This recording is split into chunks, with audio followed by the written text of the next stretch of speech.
Sudah diberi kekayaan, dia lupa daratan. Tapi kalau sudah tua, imannya kuat, amal solehnya banyak, hatinya udah kuat, ma'rifatnya sudah kuat dan sebagainya, dunia itu banyak di tangan, nggak apa-apa, nggak ada masalah. Apalagi biasanya orang tuh mau membagi-bagi, guna apa punya harta banyak kalau cegar mati juga.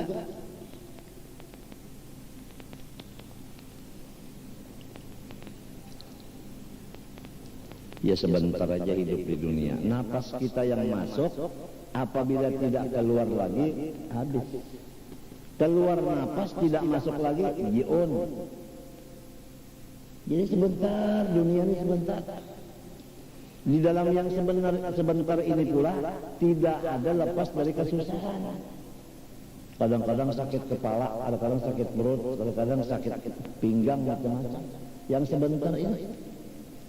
Jadi sebenarnya dunia ini adalah rumah bala dan ujian. Akhirat itu rumah surga dan balasan. Maka marilah kita memalingkan hati kita kepada akhirat sambil kita menunggu-nunggunya, berdoa kepada Allah Subhanahu wa taala. Wa an Abi Hurairah wa qala Syafi'i radhiyallahu anhu al-ihzar fid dunya yasar wa al-isar fiha yasar. Bermula orang yang menambah-nambah keduniaan atas dirinya, berarti orang itu menambah akan kesulitan hidupnya, banyak urusan. Tapi kalau orang sedikit urusan dunia, dia senang hatinya. Jadi sedikitlah urusan dunia. Urusan dunia dikurangi supaya hati kita senang dan otak kita senang, lapang.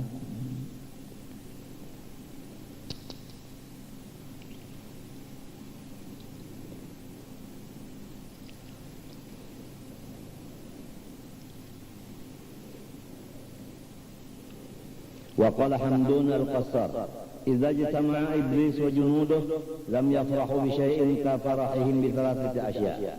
Rajulun mu'minun qatala mu'minan wa rajulun yamutu 'ala al-kufri wa qalbun fihi khawful faqri. Ujar Hamdun al-Qassar, apabila berkumpul iblis dan tentaranya setan, tidak gembira mereka itu semuanya dengan sesuatu, seperti gembira mereka itu dengan tiga daripada perkara. Ini yang paling menggembirakan iblis dan kawan-kawannya. Tiga perkara. Satu, seorang yang membunuh orang beriman, baik membunuh dengan pedang maupun membunuh dengan seher maupun membunuh dengan itu apa sum? Racun. Maupun membunuh dengan suntikan. Disuntik akhirnya mati.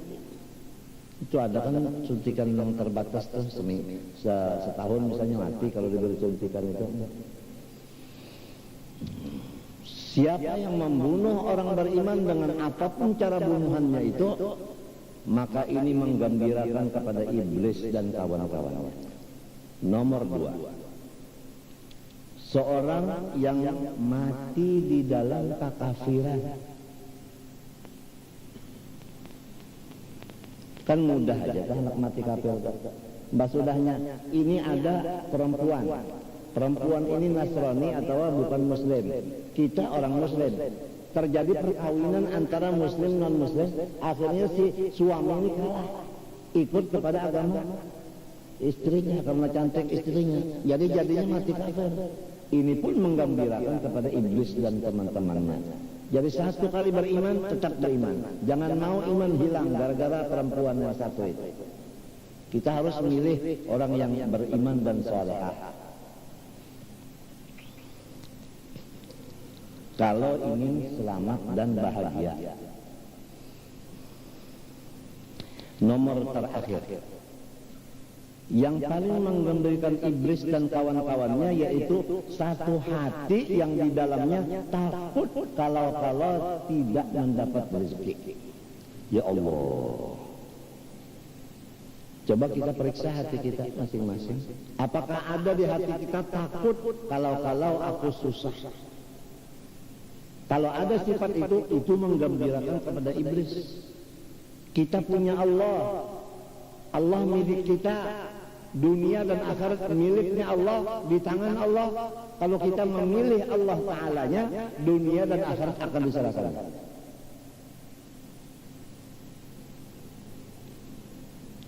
Apalagi kalau dunianya sudah ada diserahkan kepada kita, ilmu sudah ada, ibadah sudah ada, pangkat di sisi Allah wali sudah diberikan, pangkat di sisi pemerintah sudah diberikan, penasihat kepresidenan umpama, apalagi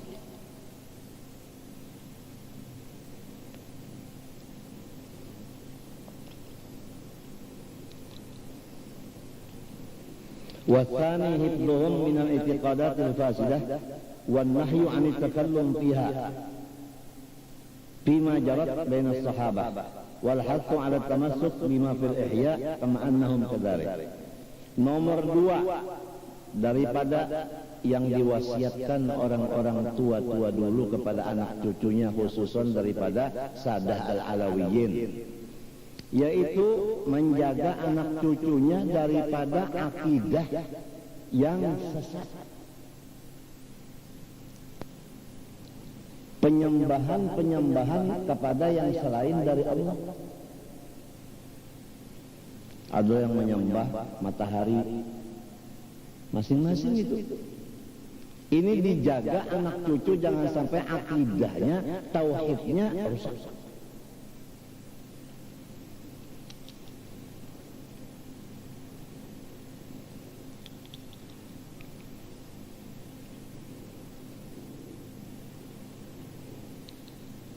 Dan mencegah mereka itu anak cucu daripada ikut membicarakan masalah perselisihan antara sahabat dengan sahabat Rasulullah. Misalnya antara Sayyidina Ali dengan Sayyidina Muawiyah. Apapun yang terjadi antara dua ini perselisihan, anak cucu kita dijaga jangan ikut berbicara masalah itu. Sebab ini nantinya rusak semuanya. Kita wajib mengitikadkan bahwa sahabat itu semuanya baik. Itu aja. Jadi dijaga anak cucu dan diri kita jangan sampai ikut membicarakan masalah khilafiyah antara sahabat dan sahabat Rasulullah. Dan memaksa akan anak cucu supaya berpegang dengan nasihat-nasihat yang sudah tercantum dalam kitab Ihya Ulumuddin. Jadi anak cucu itu dibawa ke majelis yang ada di sana dibaca kitab Ihya.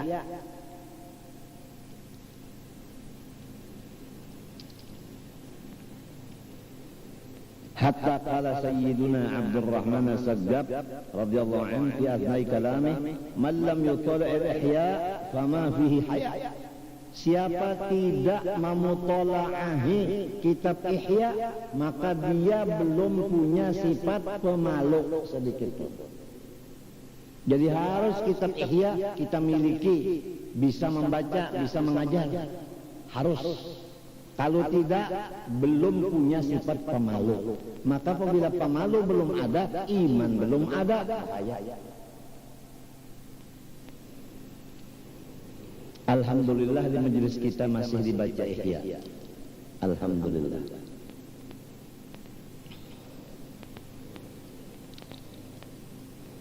Qala al-Kazurruni Ahmad, "Law muhiyat jami'ul ulum lastukhrijat dzalika min al-ihya."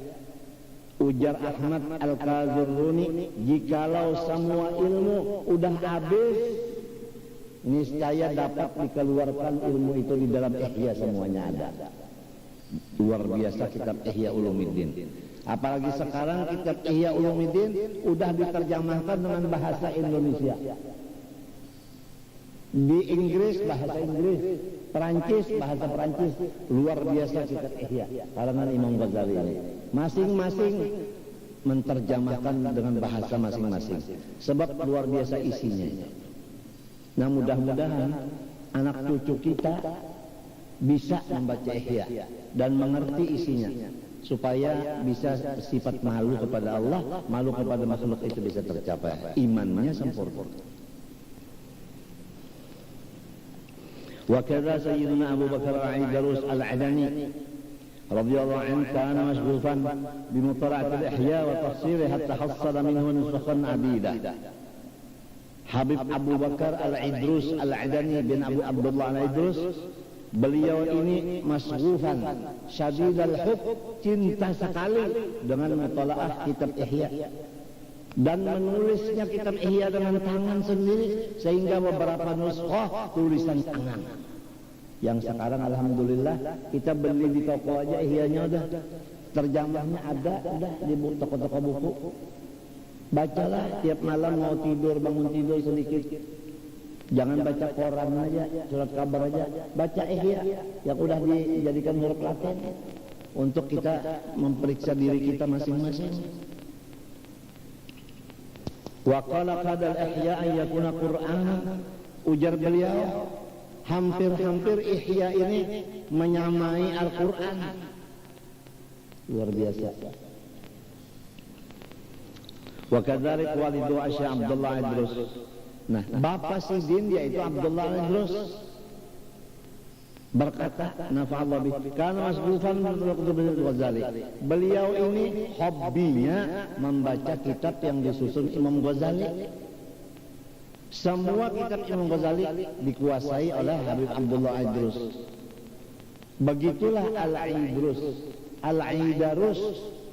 Al-Aidarus ini adalah Ghazali sebenarnya, karena semua Ghazali itu karangan Ghazali dia miliki.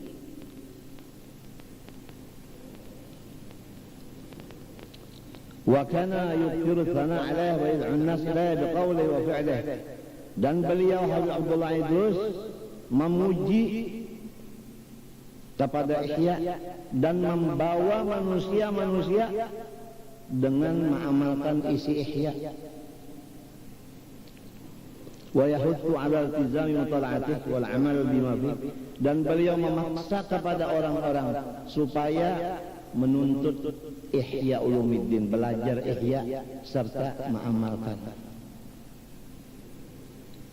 Hatta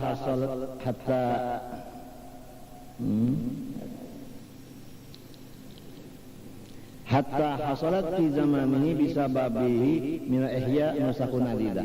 Sehingga di zaman itu banyak tulisan tangan kitab Ihya, karena orang semuanya mengetahui isinya Ihya tadi. Dulu belum ada percetakan, belum ada fotokopi, jadi siapa mau nulis sendiri dengan tangan. Tapi yang sekarang Masya Allah, harganya murah, kertasnya bagus, tinggal kemauan masyarakatnya. Apa mau enggak belajar Ihya? Apa mau enggak mengamalkan apa-apa yang dalam Ihya? Di antara yang di dalam Ihya Ulumuddin, yaitu diringkaskan dalam kitab Minhajul Abidin. Kalau zaman seperti kita sekarang ini udah, umur seperti sekarang kita ini 60, itu perintah dalam Ihya apa? Fa'alaika bi khassati nafsik wada'il awam. Urus diri sendiri, jangan lagi bermasyarakat. Begitu. Jadi ulun ampun maaf aja hari ini mau umumkan, ulun jangan dielangi lagi. Masing-masing kita sibuk dengan pekerjaan masing-masing. Kalau ulun dielangi, ulun sibuk berobat. Jadi kawan ulun sekarang dokter. Itu aja, mau obat itu aja. Kalau yang lain pada dokter menambah pikiran aja, kalau usaha para lagi. Sudah parak mati ini apalagi.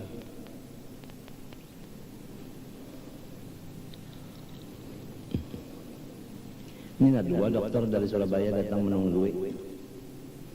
Insya Allah menyakit ada halangan karena malam nunggui. Sebab ulun dalam keadaan sakit.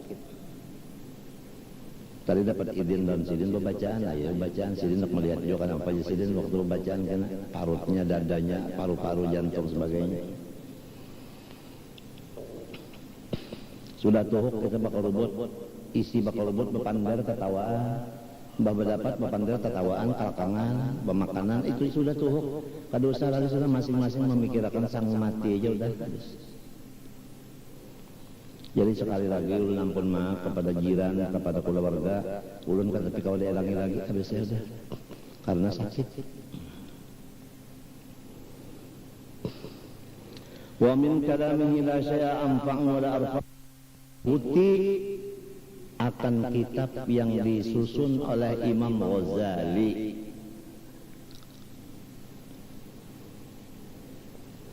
Qala radhiyallahu anhu ishhadu alayya amna man tala'a kutub al-Ghazali faqad waqa'a ala 'ainil haqiqah wa tariqah wa syari'ah. Barang siapa saksikan olehmu atasku bahwa barang siapa yang mutola'ah akan kitab-kitab Imam Ghazali, maka sesungguhnya ia mendapat ilmu hakikat, thariqat dan syariat. Jadi semua karangan Imam Ghazali menyatakan thariqat, syariat, hakikat. Mudah-mudahan hati kita dan anak cucu kita selalu ingin memutalaahi dan belajar kitab yang disusun Imam Ghazali.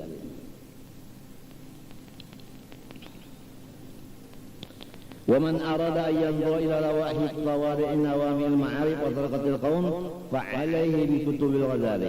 Siapa ingin ia memandang kepada sabab sebenarnya yang timbul daripada cahaya ma'rifat dan tariqat orang-orang saleh, maka hendaklah ia mutalaah kitab Imam Ghazali. Pasti dapat cahaya ma'rifat.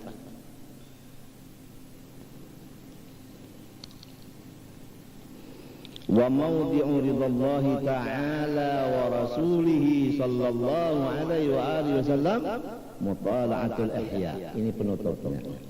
Bermula pandangan Allah Ta'ala dengan ridha, pandangan Rasulullah dengan ridha, yaitu kepada orang yang mutala'ah kitab ihya. Orang yang senang kepada kitab ihya, orang itu diridhoi Allah dan Rasulullah. Apalagi yang dicari? Apalagi yang dicari? Ya mudah-mudahan kita memohon kepada Allah sekali lagi, Allah Ta'ala memberikan hidayah kepada kita, anak cucu kita, supaya ingin membaca atau belajar dan mutalaah kitab Ihya Ulumuddin. Allah Subhanahu wa Ta'ala, ulun serumah tanggaan banyak-banyak minta ampun, minta maaf, minta ridha, minta halal kepada pian semua, dan doakan ulun sekeluargaan serumahan mudah-mudahan selamat dan panjang umur. Sallallahu alaihi wa ala alihi wa sahbihi wasallam. Alhamdulillah alamin. Qala Rasulullah sallallahu alaihi wasallam, afdalu ma qultu ana wa nabiyyu qabli la ilaha illallah. La ilaha illallah. La ilaha illallah. Sayyidina Muhammad Rasulullah sallallahu alaihi wasallam haqqan alaihi nahyu ala nabiyina wa insyaAllah amin. Bismillahirrahmanirrahim. Alhamdulillahirabbil alamin wassalatu wassalamu ala sayyidina Rasulillah sallallahu alaihi wa alihi wasallam. Allahumma ya Allah ya Allah ya Allah ya hayy ya qayyum ya rahman al-fuqara ba'd al-masakin ya hadi al-mudallin ya farija al-makrubin ya nasir al-muslimin ya rahman al-mudallin ij'alna wa mashayikhana wa zawjatihim wa dhurriyyatihim wa walidina wa ummahatina wa ikhwanina wa akhawatina wa qarabatina wa azwajina wa awladana wa dhurriyyatina ajma'in, khususan Muhammad Amin Badali wa Ahmad Hafi Badali وجيراننا أجمعين وتلاميذاتي من النساء والرجال وكل من أحبني يا الله اجعلني وإياهم من أوليائك المتقين يا الله اجعلني وإياهم من أوليائك المتقين يا الله اجعلني وإياهم من أوليائك المتقين واحشرنا في زمرة المقربين وارزقنا خير الدارين وفضنا من شر الكونين آمين يا مجيب السائلين بجاه سيدنا محمد صلى الله عليه وسلم سيد الثقلين جميع الأنبياء والمرسلين بلجأ ابن ملكان ابن الرشاد ابن الإسلام ابن عليه السلام قدر الأقضاب وبه أوزال يخير رجل جنبه رقاب وينقض أبدا به غواسق رحمة الله وبه غواسق رحمة الله وبه غواسق رحمة الله وانزلنا يا الله بمنادهم في الحياة وبعد الممات إنك سميع قريب مجيب الدعوات آمين رب العالمين. نسألك صحة في تقوى وطول عمر في استعمال يا كريم يا كريم يا كريم يا كريم. ربنا ظلمنا أنفسنا وإن لم تغفر لنا وترحمنا لنكون من الخاسرين. ربنا آتنا في الدنيا حسنة وفي الآخرة حسنة وقنا عذاب النار. صلى الله على سيدنا محمد وعلى آله وصحبه وسلم بفضل سبحان ربك رب العزة عما يصفون وسلام الحمد لله رب العالمين. ما شاء الله. لكم بشرى الإجابة والقبول من المولى بواسطة الرسول. دعا داعي العناية فاستجبتم وبادرتم من الفضل الجزيل. وصلتم فاجتمعتم واتصلتم فكان الوصل فائدة الوصول.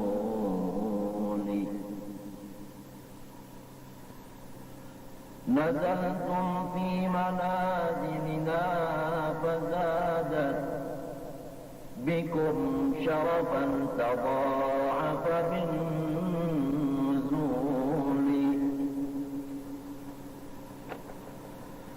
أيا مرحبا أهلا وسهلا. ألا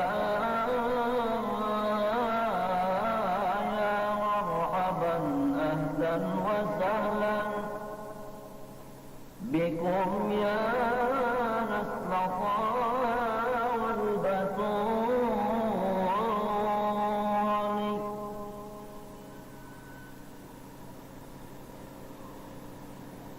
سألت الله يكرمكم جميعا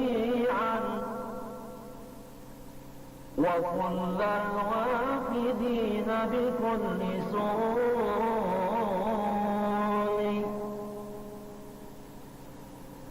على ما يرتضي ويحب منكم ويتحفكم بإحسان وقول ويهديكم صراطا مستقيما ويظهر فيكم سر الأصول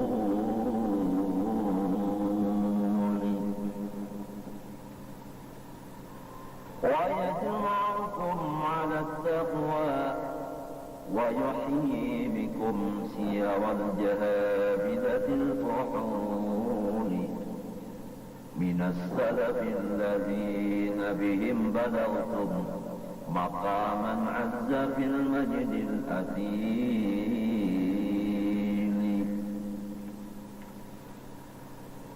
بحرمة سيد السادات خير البرايا السيد البر الوصول إمام المرسلين وخير عبد كريم كامل فرد جليل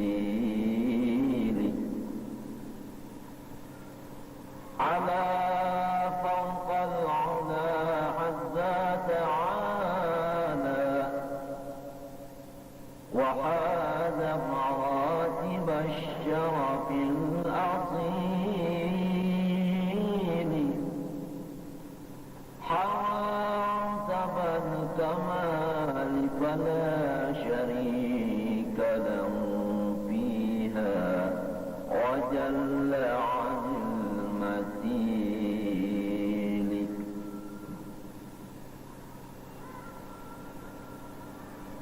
هو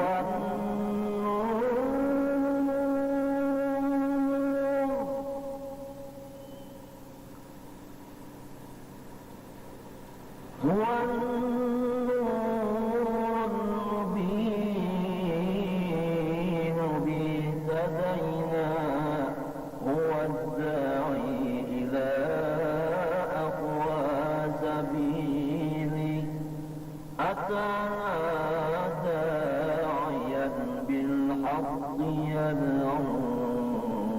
إلى الإسلام بالقول الثقيل فبادر بالإجابة كل عبد مطيع للإله وللرسول وأنكر كل ذي كفر وبغي وأعرض كل ختان ضلول ففاز المقبلون بكل خير وأقباهم إلى الظل الظليل وخاب المعرضون وكان عقبى معاصيهم إلى الخزي الوبيل بذلك جاءنا القرآن يتلى علينا بالغدو وبالأصيل كتاب الله أنزله تعالى على خير الأذهان الدليل كتاب جامع للعلم يهدي إلى التقوى ويشفع للعليل هو الوحي الذي قد كان يوحى إلى الهادي على يد جبرائيل تنزله على العلماء باقٍ لديه